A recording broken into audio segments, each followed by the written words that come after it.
what's up, everybody? This is Coach Gene Clemons. This is the Talk Your Talk podcast on the Aboriginal Sports Network.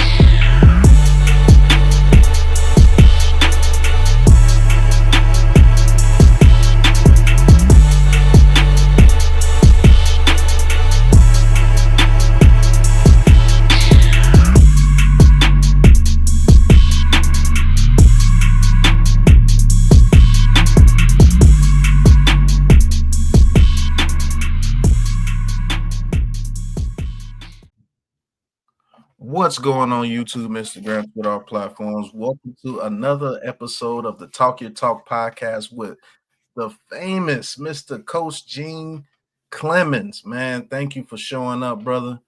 First and foremost, man, I just want you to tell everybody, what do you do, how do you do it, and why you like doing it, man. Just let everybody know who Mr. Coach is.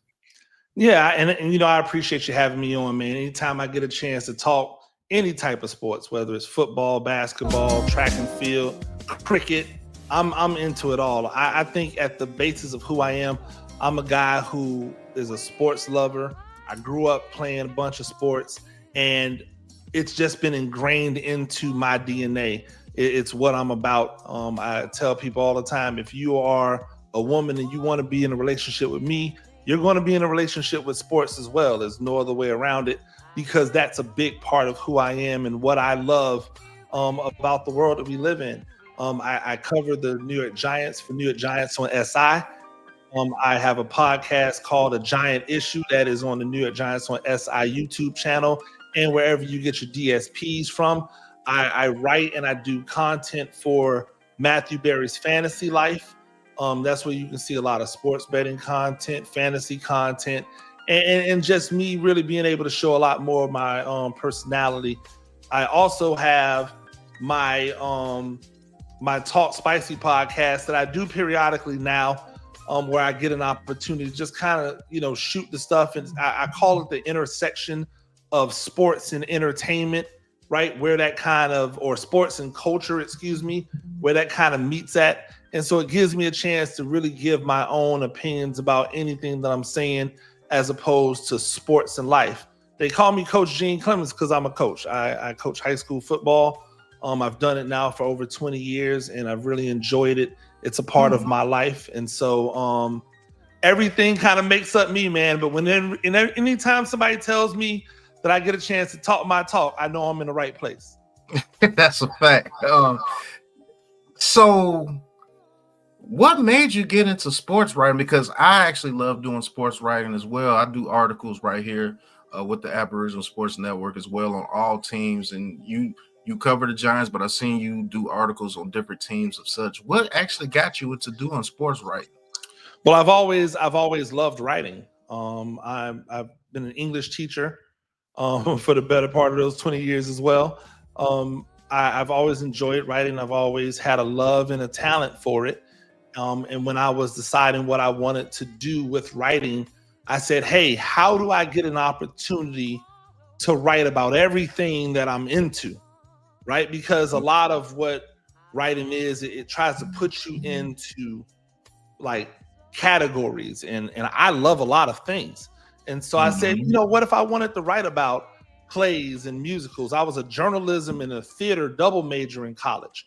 So what if I wanted to talk about music and movie reviews? Well, guess what? I can write about that in journalism. What if I wanted to talk about sports? I can write about that in journalism, business, politics, housing, whatever it might be. I get an opportunity to do it as a journalist. And so that's what really like stoked the fire for journalism. But when I was going through college, my professors told me, hey, listen, the newspaper's dying. I always thought that I would be like the newspaper man, right? That guy that you would see his byline in the newspaper every morning when you opened up the newspaper.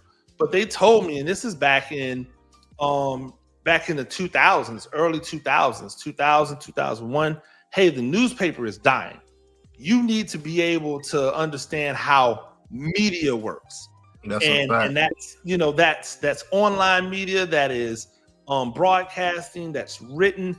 And so I've cultivated kind of this world where I do a lot of different things. And a lot of people don't know that they know me because I always tell people that I'm your favorite Twitter followers' favorite follow.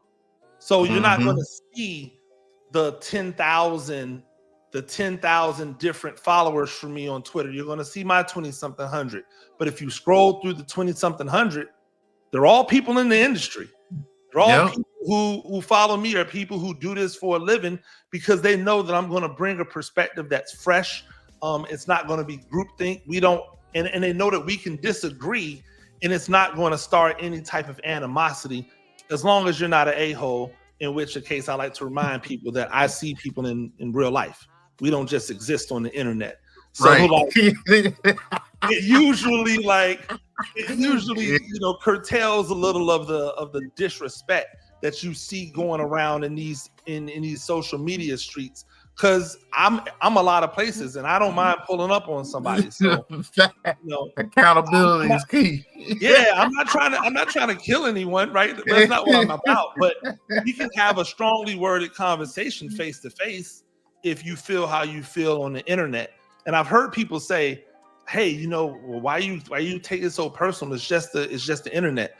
And I just tell them the same, because this is now what used to be in person.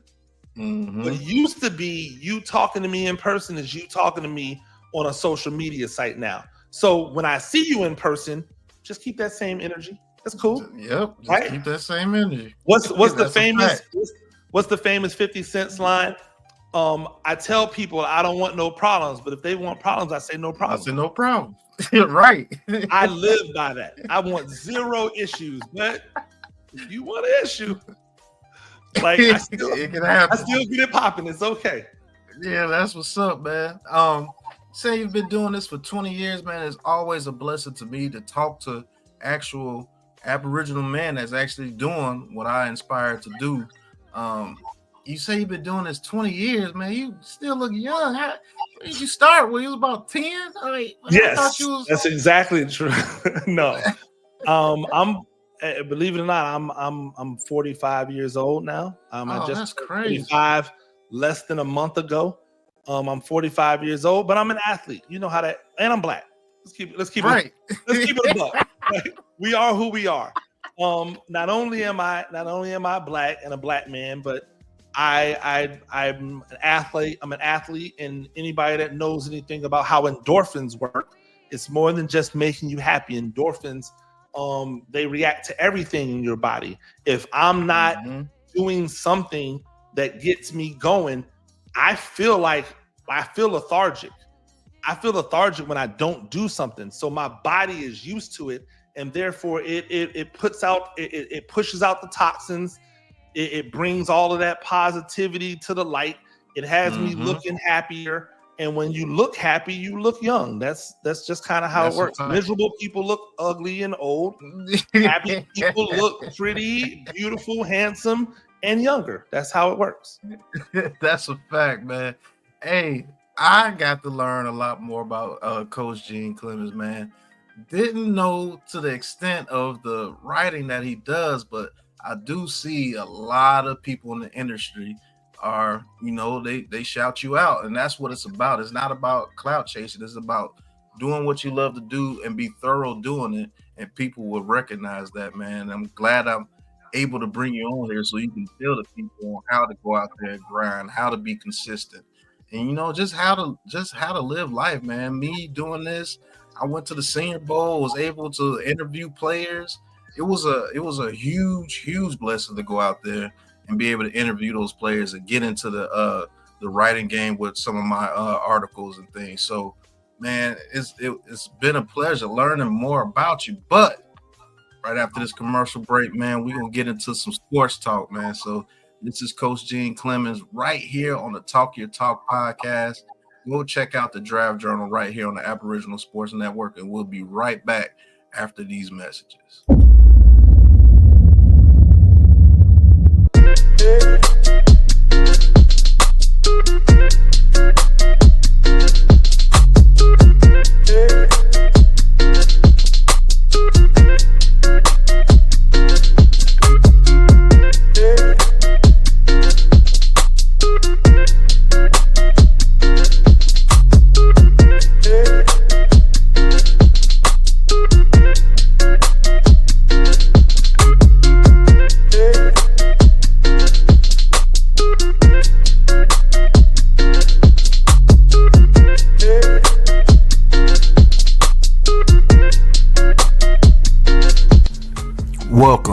to the Draft Journal.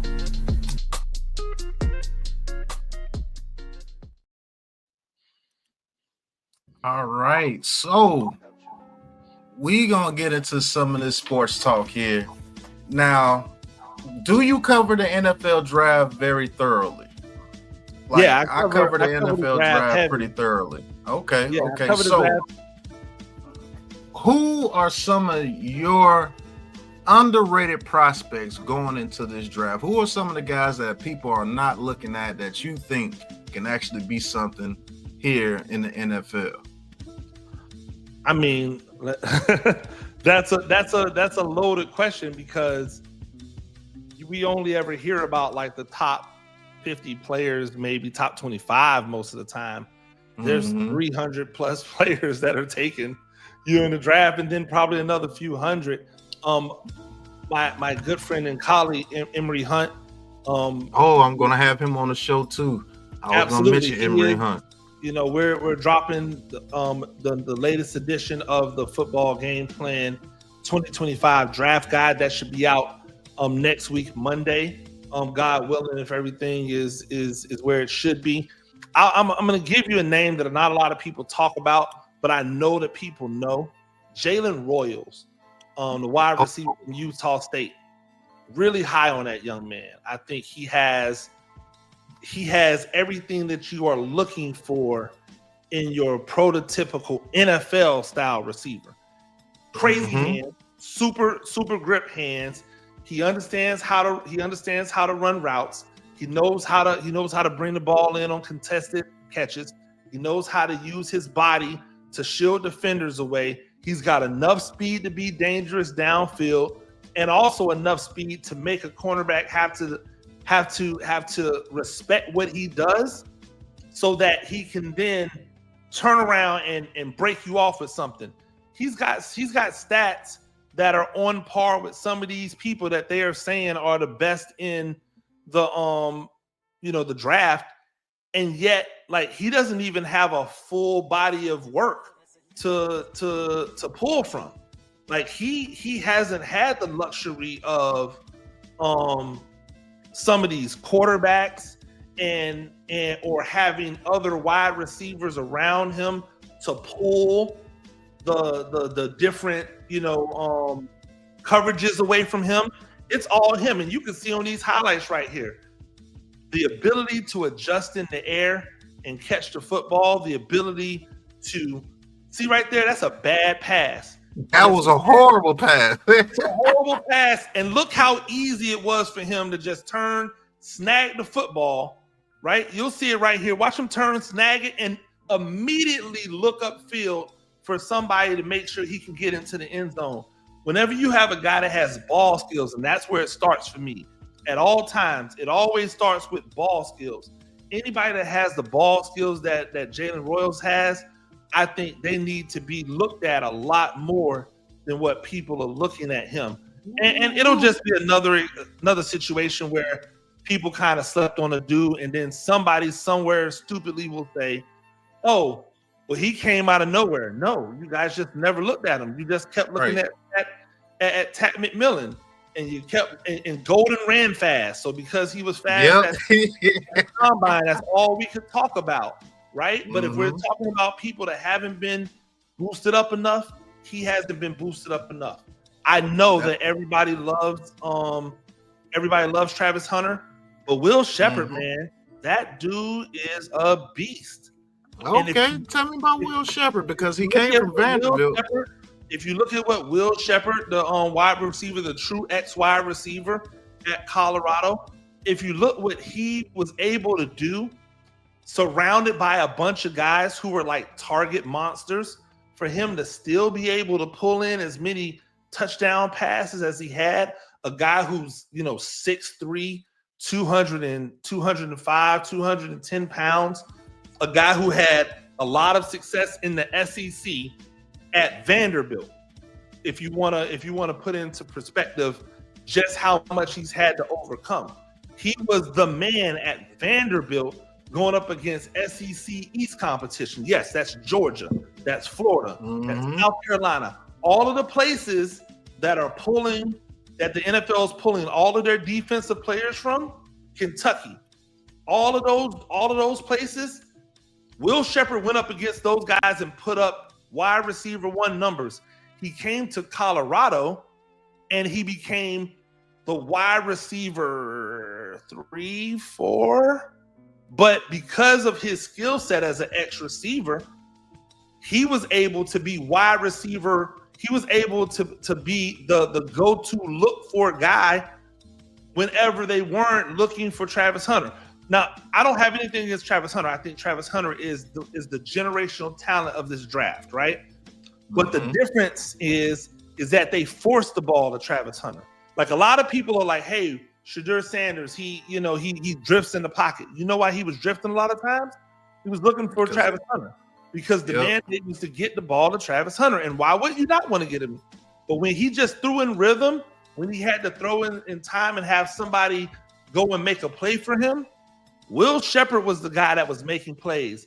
And some of those catches that he had, especially this past year at Colorado, where he was going up over dude, snatching the ball out of their hands, when he was catching the ball, short routes, and then just taking off and big boying DBs.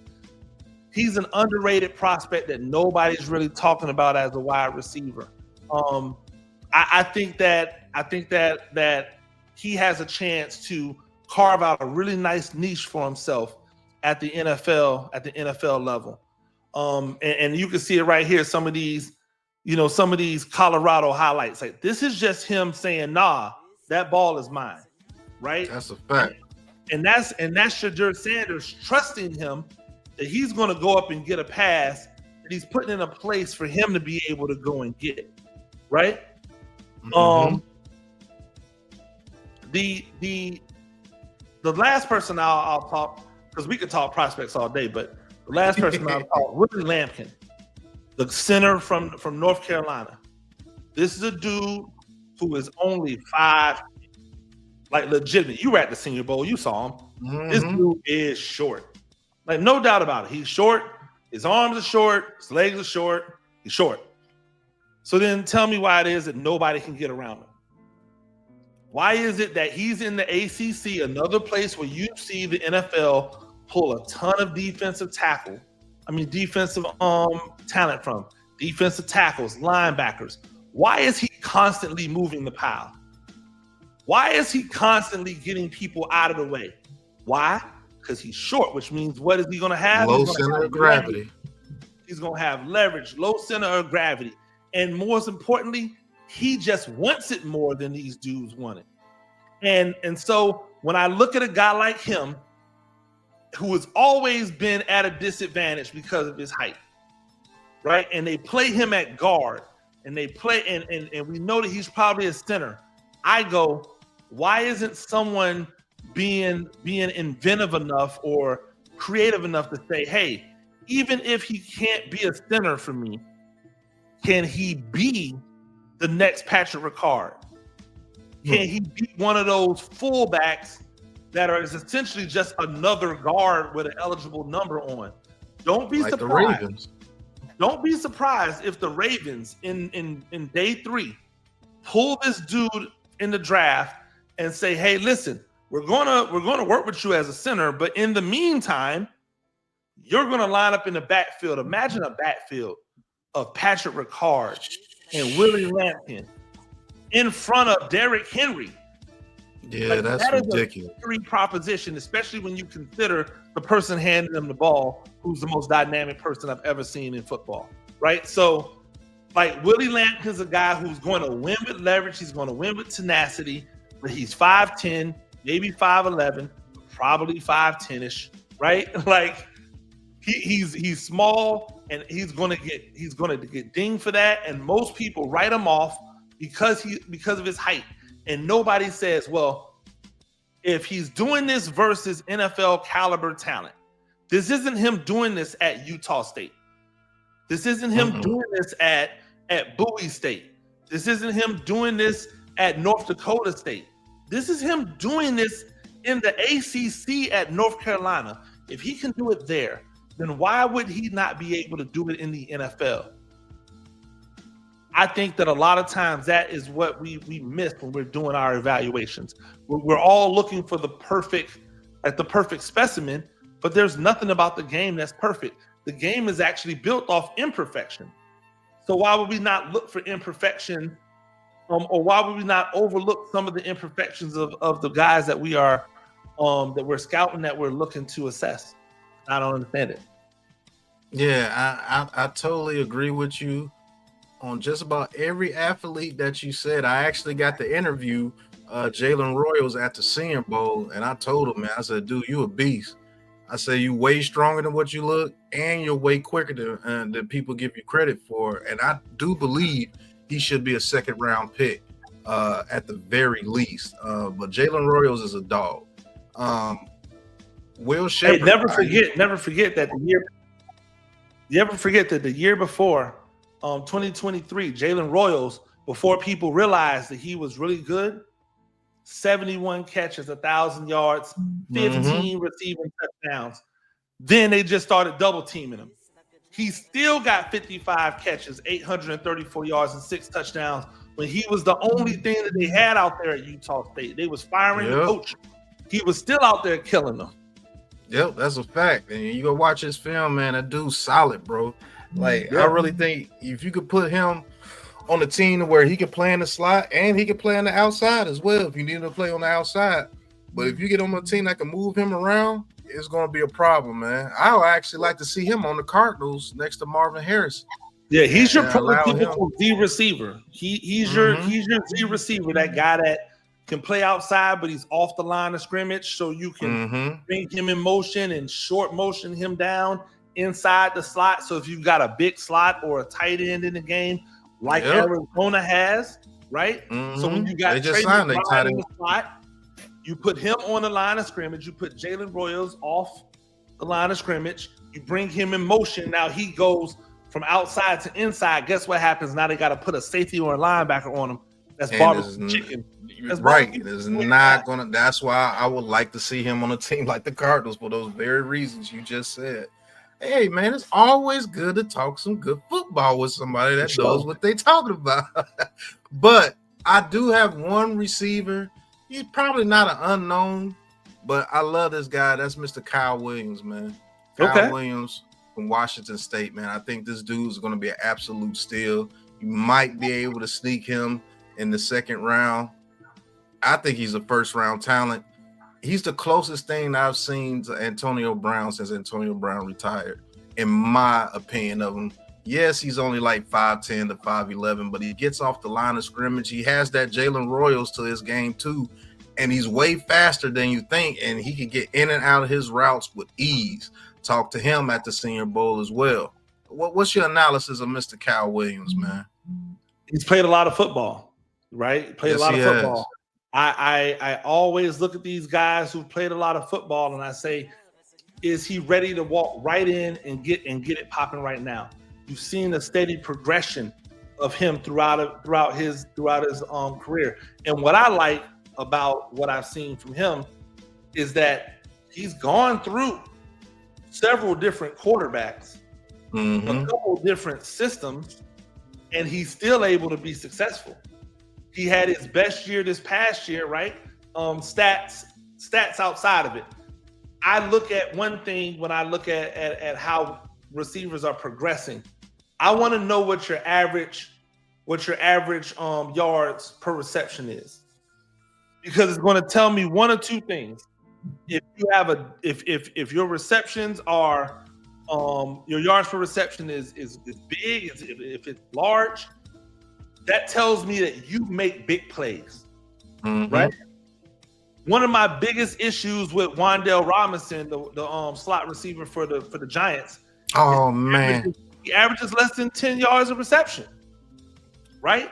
And he's done it over multiple seasons. So it's not just this past season where he had 90 receptions and barely broke 500 yards, right? It's not just that. It's the season before, where there's weapons all over the place and you're still not getting anything after the catch. Like, for me, what I think is impressive about Kyle Williams is he already for his career, he was already a 13-yard per reception guy. That means I'm getting you a first down every time I touch the ball.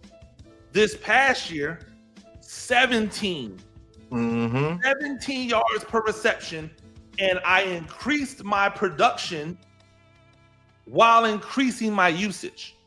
That to me says a lot about who you are as a player and how you can help going forward, because he's not just a deep bomb dude. No. You got to give him the ball quick, allow him to work with it. He gets the ball in the short, but his ability to run after the catch, very similar to Royals, right? Tougher, breaks more tackles than you would think he breaks. Like those types of guys just find a way to be successful in the league. They don't all turn into stars, but they turn into like those number 3 wide receivers that get paid a nice little 15 a year, a nice little 13 a year, and stay around for 8 to 10 years in the league because they just know how to. I'm trying to think of the name right now, and it's eluding me, but it'll come back to me in a second. He got drafted by Buffalo, and then he went to the Rams, and he essentially tutored Cooper Kupp and helped Cooper Kupp become who he was. Then they moved him over to Houston, and his name is eluding me right now, but I love him. I can't think of his name. I can't think of his name. I know who you're talking about too. Those guys, they stick around a long time because they have value. You know what you're going to get from them, right? And that to me says a lot when we're talking about, especially when we're talking about receivers, because receivers are a dime a dozen. There's a ton of them out there. Yet every year, every team needs more receivers. It's amazing how that happens, right? That's the fact. Every year we need more receivers, but there's a ton of receivers everywhere. Like, I don't get how that is a thing, but the reason is because there's a lot of receivers, but not a lot of them that really know how to do this thing. And I think that says a lot about a player when they're able to continue to progress raise their game and progress, even though people think they should be at their zenith, right? He spent 5 years in college. So people like, yo, man, you've been in college for a long time. You a super duper senior. Robert Woods. There you go. Woods. I knew that's who you were talking about, Robert Woods. I was talking about, like, Robert Woods is a dog, man, and he don't get enough credit because he essentially is just a product of teams not being consistent, right? But he was never going to be your wide receiver one for a long period of time. But those 2 years with the Rams, when he had 86 receptions for 1,200 yards and 6 touchdowns, then ran it back with 90 receptions for 1,102. Like, those are wide receiver one type numbers. And then you saw the ascension or him kind of pass the torch to Cooper Kupp. And then Cooper Kupp became that target monster. But for a 3-year span, when he was getting 125, 130 receptions, that man was putting on a show out there. Yes, right? He was. It was nothing fancy. It was just, I'm gonna run these routes super crisp. I'm gonna make you have to guard me, and I'm just gonna keep on doing the work. Right. And he was a star. And because he was so good, because he's such a technician, he had another year with Tennessee after he left the Rams. Right. He spent his first 4 years with Buffalo, then spent 4 years or 5 years with the Rams, a year with Tennessee, 500 yards. And then the last 2 years he's been with Houston, and Houston had all of those other receivers. So he was like the OG, just helping them all become the dudes that they were going to be. And now look at what those dudes do with the ball in their hands. You can see the thumbprints of Robert Woods all over the receiving corps in Houston. Yeah, people forget about guys like Robert Woods, people like Doug Baldwin. He was one that was teaching Tyler Lockett how to get it out there. people forget about who was the guy that played for the Packers that played for Kansas State? That was actually Cooper Kupp before Cooper Kupp. I can't think of his name right now. Jordy Nelson. Remember, Jordy Nelson learned from Bill Schroeder from the Packers. People forget about those guys. But also Jordy Nelson, when he was around still at the Donald Driver times. Like those guys that are just technicians, man, and that gets lost. Everybody's athletic. So if you don't bring a level of technical aspect to your game like Williams does, right, like Royals does, you're not going to last because they can just go and find another fast dude. Yeah. Right? Martavis Bryant was a monster, but Martavis Bryant ain't have no technical ability to his game. And so he was here one day, he was gone the next. Yep. Chase Claypool, same thing. Chase Claypool. You can't just be out here in the NFL trying to out-athlete people unless your name is Randy Moss. That's a fact. Right? If you're not Randy Moss, then okay, you can't do it. And even Randy Moss will tell you, hey, I would have loved to do more than they let me do because I was just so good at this one thing that they just made me do it all the time. If you look at Randy Moss's college tape, he's catching screen passes, taking slants.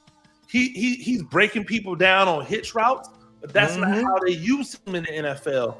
To his detriment, if you ask me, because I think that if he had been used more like that, it's not going to expand his career because he had a long career, but he would have never had those times where he it kind of felt like he fell off because all they were doing was throwing deep balls, and these safeties are paying 30 yards off the field, like off the line of scrimmage, so that he can't get behind them.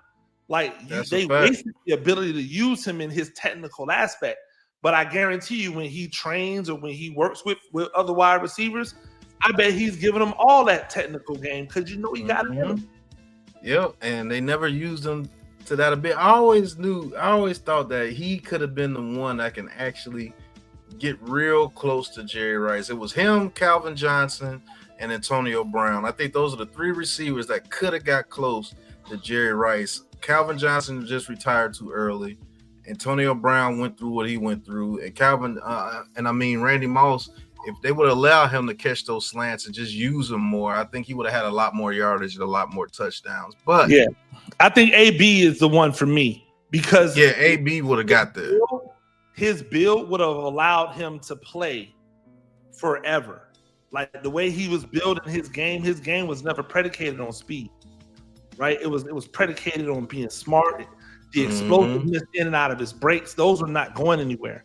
So, like, I think AB would have had an opportunity, but sometimes we're our own worst enemies. So, and nothing but love for AB. You know what I'm saying? Like, I hope he's all right. I hope he's happy in what he's doing. But sometimes the level of discipline you need to be a Jerry Rice, a lot of people, 99.9% of people don't have that playing that position. You ain't lying. But hey, this is Coach Gene Clemons. He does write for the New York Giants, so I can't let him leave without giving us a little info about the New York Giants, man. This is Talk Your Talk right here on the Aboriginal Sports Network. We're going to go to commercial break and we'll be right back. Check out Mock Draft Central right here on the ABSN. We'll be right back with Coach Gene Clemons.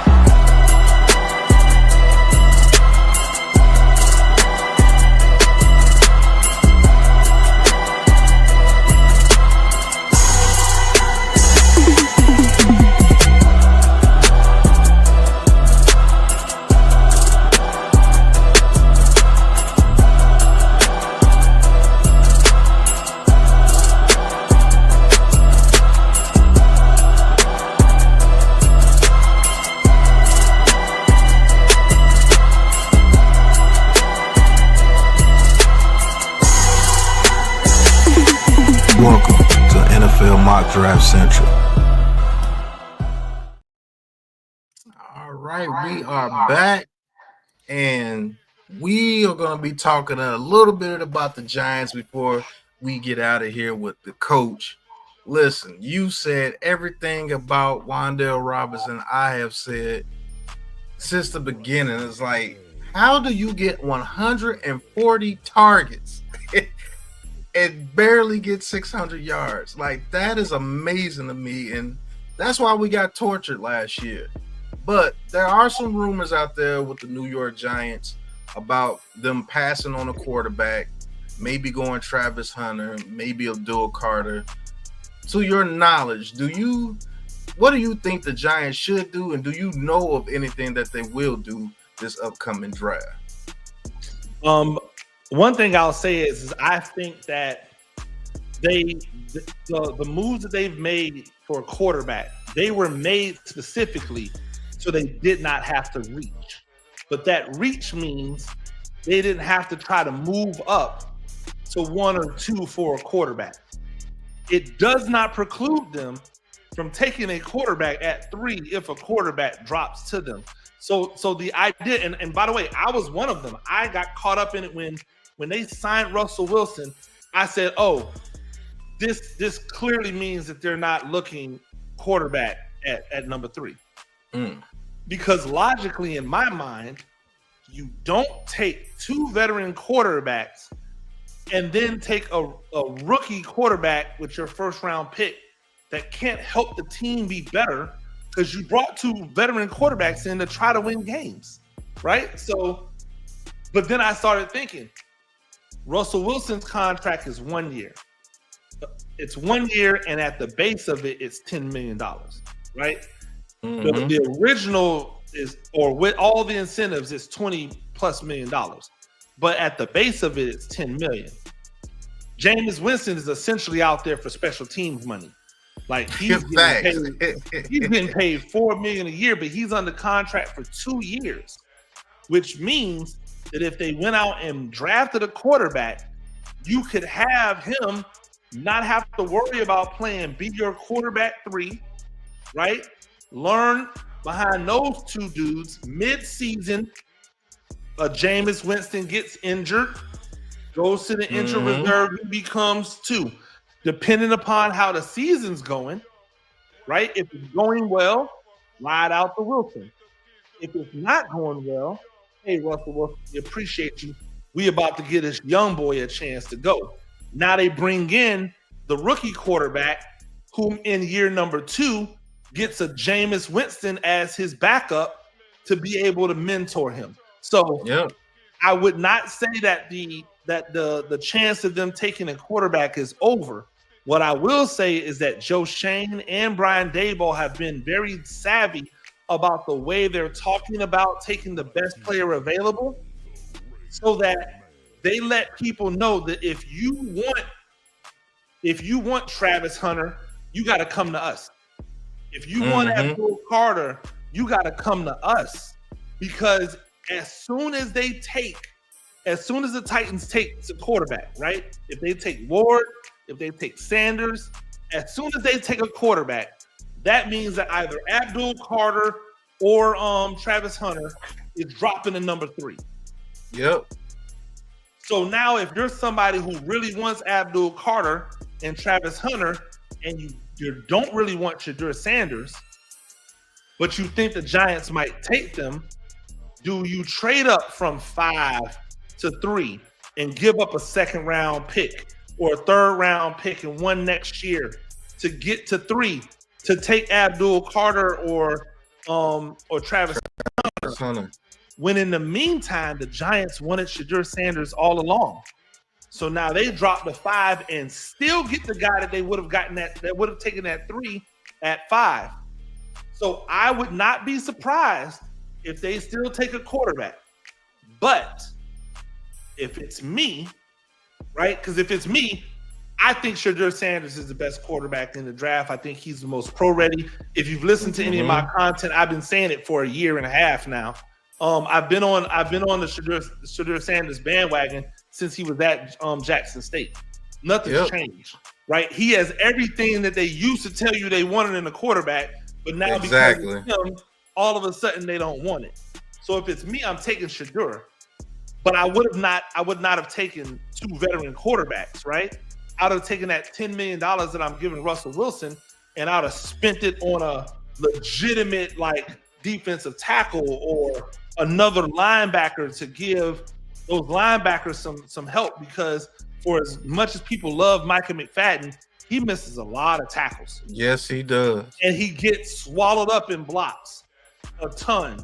So the run defense needs to improve, and I think they've done some great things with the guys that they brought in on the defensive line to shore up the run defense. They've done nothing at linebacker. And so I would have spent that money on some legitimate pieces up the middle to try to make things better. So I think the play could still be Shadur Sanders. I would not be surprised if the Giants end up trading down. And as far as taking an edge rusher, taking Abdul Carter, I think that to me feels like not a reach because he's not worth it, but how are you spreading out your assets? People talk about Philadelphia and Philadelphia having a bunch of defensive linemen. They didn't take them all with top 5 picks. Right. Those are guys getting taken in the mid-teens and the 20s. They've been able to eat that way. They're not taking a bunch of top 5 picks. Imagine paying Brian Burns $100 million only to have to next year take another edge rusher in the draft. What are we doing here? How is that utilizing the assets the correct way? I don't see that being what they're doing. So if they do that, look for it to be most likely Travis Hunter if Travis Hunter drops to him. Yeah, I think that as well. If they don't take Shadur Sanders, you pretty much have to go Travis Hunter, unless you want to play Abdul Carter like you play Micah Parsons over there with the Cowboys, because he does have some off-ball linebacker ability, and you can blitz him up the middle with Thibodeau and Burns coming off the edge. I mean, there's certain ways you can use Bobby Abdul Okereke Carter. that way, though. If you're going to do that, you might as well use Okereke like that, because he can do it too. He had 6, 7 sacks last year? Well, not last year, but the year before last, when he was being used in the correct way. Right? And then you put him in this Boudadine system with Shane Bowen, who for my money is one of the worst defensive coordinators in all of football. And you talk about how you want to stop the run, and then you don't stop the run, but you can't stop the pass either. He should have been fired. He wasn't. Guess what? Cool. Now we're bringing people in to be able to better run your defense. There better be major changes, because if not, everybody's gone, and now we're back to 1 again. Yep, back to square one. So who are some of the prospects that you think could shore up this middle linebacker spot, or the linebacker spot, period? Who are some of the prospects in the draft that you looked at? Well, obviously the two kids from Alabama and Georgia are the best of the bunch as far as guys that can play middle linebacker. I don't foresee either one of them being in play for the Giants, because I don't think they're going to take them at 3. However, maybe they're in play if they decide to trade down. Excuse me. Clemson middle linebacker. Yep, that's what I was going to say. And the name is eluding me right now. Barrett Carter. There we go. I think he's a guy who has the opportunity to be a 10-year vet at linebacker in this thing. I think he's really good. He's instinctive. He understands how to play in the box. He understands how to play in space. I think he's somebody that if I was projecting someone to make it to day 2 as a second, possibly early 3rd round pick, that's a guy who I think could come in and really put a good foot forward as far as pushing those guys, especially Micah McFadden, because I think he's better at taking on blocks than McFadden is. McFadden just gets swallowed up too much.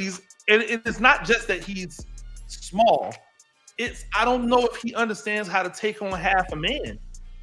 he be trying to knuckle up with these dudes. Like, bro, you are not that guy. Right. Like I'm 6'4". I'm 6'4", 280 plus, right? Like I was a former tight end. That came from a receiver background, but I'm old and washed now, so it is what it is.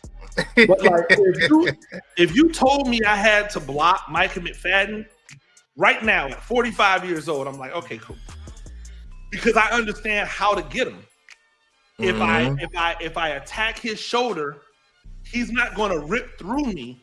He's going to try to backdoor me. Right? He's not going to play through the contact. He's going to try to backdoor me. So I like, it's the way in which he plays. If I'm watching film, which I know a lot of people don't do now, but if I'm watching film, I'm going to figure out a way to be able to block him strictly based off of how he plays the game. And that's why these offensive linemen are having so much success with him. I mean, so much success against him, because they understand what he's trying to do based off of how they watched him play on film. That's a fact. One other guy that we could talk about before we wrap this up, because I know you got some things that you got to do. Nick Martin from Oklahoma State. I actually think that he's that slasher type linebacker that you can get that will actually play like how McFadden plays, but better. He's faster, and I think he's a more sure tackler than Michael McFadden. If there's a linebacker that you want to get in the later rounds, like we got, I think his name is Milesau from UCLA last year. Jeremy Milesau. Yeah, Milesau. I like, but I think he's another McFadden. I just think we got to start looking at guys to not be a McFadden. Yeah, you gotta get guys that could be in there and be dominant. Yeah, like, and it's nothing against Nick Martin. I think Nick Martin is a great talent, and definitely athletic, right? Like the athleticism is how he's gonna be able to do his thing. A sub 4'6" guy, 4'5" dude. I think he jumped 40 or close to 40 inches at the combine. Over 10-foot broad jump. That means that like he's got explosiveness. That's important in the box. But how are you going to use that explosiveness when they move Evan Neal, 6'9", 325, 330 pound offensive lineman, athletic, big, and collapses people? When they move him to guard, and now you've got an Evan Neal running at you, what are you going to do with him? It can't be run around him, and it can't be launched right into him. It's got to be, I got to use my 5'11" frame. I've got to be able to change levels, duck underneath them, not avoid them all together, but maybe rip through them where he's putting his arms out, where I can slip underneath those arms, rip through, and get really, really, really good, really proper run fits. The run fits this past year were some of the worst run fits I've seen in the past 5 years.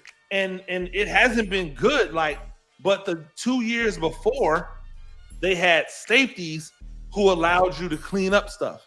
They didn't have that this past year because they let Xavier McKinney go in free agency, and they tried to lowball Julian Love the year before. So your two homegrown safeties that you should have had man in your back half are both going, and they're Pro Bowlers and all pros somewhere else. So what did they have to do? Let's go out and get Javon Holland to make up for what we didn't do with McKinney, right? Let's hope that Tyler Nubin can become a legitimate second level safety, because that dude should never be at the third level. He ain't no third level safety. Like, who we fooling? You want to put Tyler Nubin back on your deep half? Like, you setting him up for failure. That's not where he's the best utilized at.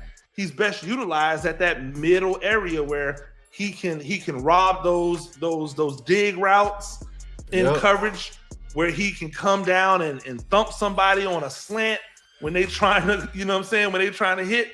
Like, that's where he needs to be utilized more, is in that area. But that's what Holland is there for. So Javon Holland should be that one high safety. And if you have to live with Nubin, you better hope that you've got him on the short side and you're sending Holland to the wide side, in a too high look. Yeah, I mean, this team is so backwards on what they do, and it's just ridiculous, man. But you've been covering them, and I like I hold said, out. I hold out hope. I hold out hope, man. Every year is a new team. One thing that that they were talking about down at the owners meetings, and one thing I took away from Dave's is Dable said, "Hey, you know, we've turned over 40% of the roster. This is the second year they've turned over 40% of the roster. So this is not the same team that was here last year. This isn't the same team that was here 2 years ago. So there's not this giant stench of losing on those players because a lot of those players were not a part of those two teams, right? Okay. So they don't got that back-to-back on them. And the ones who do have the back-to-back on them are the ones who we look at as being the better players on the team. So, like, I'm hoping that health is a thing. That the Giants don't have to go through being without their starting offensive line. This is the first year that they're going to bring back, when they open up training camp, they're going to bring back all of the guys who started last year. Yeah, this first time in a long time because they re-signed Van Rotten. 15 years. Well over 15 years that they're bringing back the same unit. That's big. This is the first time that they're going to have a receiving core where the principles are all the same on back-to-back years, right? Mm-hmm. The quarterbacks are different, but both of them are way better than anybody they had last year. So even if they don't bring in a rookie, Russell Wilson's better than anything they had last year. Jameis Winston's better than anything they had last year. So I think offensive, and then the additions that they made on the defensive line, I think were brought in so that they don't have to have Thibodeau and Burns out there every single snap doing all of the run work. So when they come in, they can come in and be fresher for the pass rush. Mm-hmm. I think that's a good thing as well. Like, you'll see a lot more, a lot more of those boys that they brought in playing defensive end on those early rundowns, and then seeing KT and Burns come in fresh to be able to rush the passer. I think you'll see Golston drop down to the 3 technique, right? Golston will drop down to the 3 technique in pass rushing situations. Mm-hmm. So you've got a more dynamic interior pass rusher than you've had in the past, because as much as people like Nacho ain't going to rush no passer. That's a fact. Nacho won't even stop it around. He's going to go and play patty cake with his guard. And that's it. That's a fact. But hopefully this team can get it together and maybe make a little noise next year. I'm still predicting us to finish pretty badly. Maybe 6 wins, 6-7 wins. But that may be enough for them to keep their job, especially if they draft somebody like Shedeur Sanders. You don't want to fire them and have Shedeur Sanders have to go through all that again with another coordinator and another coach. And it's just weird what the Giants be doing, man. But hopefully they get themselves together. Because, man, I want to cheer for my team winning some games here. It's been a long time over here with the Giants. So, man, it's been an honor and a pleasure to speak with you, bro. Man, I did not know you did so much, man. That's why I do these interviews, man. So you come talk your talk and let people know, hey, you do this. You've been doing this. So absolutely. And I ain't gonna say nothing. You got my man Paul Dottino. Yeah. Got his name over my head now. Yeah. Oh, that's gonna change. I can edit that out. No, I'm on that. Paul Dottino, by the way, while I can. Paul Dottino does the Bit Blue Breakdown on the New York Giants on that side, the YouTube channel that you can find my Giant Issue podcast on. He does a live stream it feels like he does it every week now, as he's found his footing. But obviously, New York Giants on SI YouTube channel, you coming there because you coming there for a Giant Issue. But while you're there, go check out that Bit Blue Breakdown with Paul Dottino and all the stuff that he does over there with the Giants. on all of his different platforms that he works with the Giants on. Salt to the earth guy, nothing but respect for Paul. Yeah, P-Dot, that's what we call him over here with the Aboriginal Sports Network. Very good friend of the network, man. Hopefully we could build a relationship with you too, Mr. Coach Gene Clemons. I think you're a dope. You're also an inspiration to what we do over here with the network and what we're building. And man, hey, I'll just tell you this before we get out of here, man, because I always like to try to leave some wisdom as you talk about building things with the network. I try to tell everybody this thing. There are over 300 million people in this country alone. Mm-hmm. We have to get out of our own way of thinking that our success is only if we are national. We got to start thinking about building a community that rocks with us. Mm-hmm. And if you build a community that rocks with you, that really, really rocks with you, everything that you do, they'll support. It doesn't take 100 million people. If you get 1% of, if you were to get 1% of the population in the United States, that means you would have over 3 million people. Yep. That means if you got 1% of the 1%, you'd be able to feed your family forever. So I just tell people to cultivate their tribe, cultivate their community, find the people that really rock with them, and most importantly, understand that none of this comes overnight. I've been in the game now for 22 years, 25 if you count all the stuff that I did in college. I'm still not on any national platform, but I still do pretty darn well for myself. So if people find that community that they rock with and really continue to cultivate it, anything is possible if you're willing to put the time in. Time is the currency that we don't give enough credit to. That's a fact, man. And dropping jewels, man. And that's what I've been preaching over here with the Aboriginal Sports Network, man. You don't have to be an ESPN to be successful. I want the people that rock with me, man. And I guarantee you I'm going to work my hardest to allow you to continue to rock with me. And that's what we're doing so far, man. Glad I got a brother like you to come on to the show and just talk your talk, man. And hopefully my Giants can do something besides get their butts whooped. Hey, you and me both, because we both understand the content game is better when you're winning. Right. But this has been Talk Your Talk, man. This has been Coach Gene Clemons. Go check him out on Twitter. Do you have a YouTube channel as well? Do you have one? Yeah, you can find me on any social media at Gene Clemons. You can go to the my personal YouTube channel, Coach Gene Clemons, and then obviously go to the New York Giants on SI YouTube channel and subscribe there, because we're building that up as I build up the podcast over on their platform. Yeah, definitely go show your support, and we out of here, man. Peace.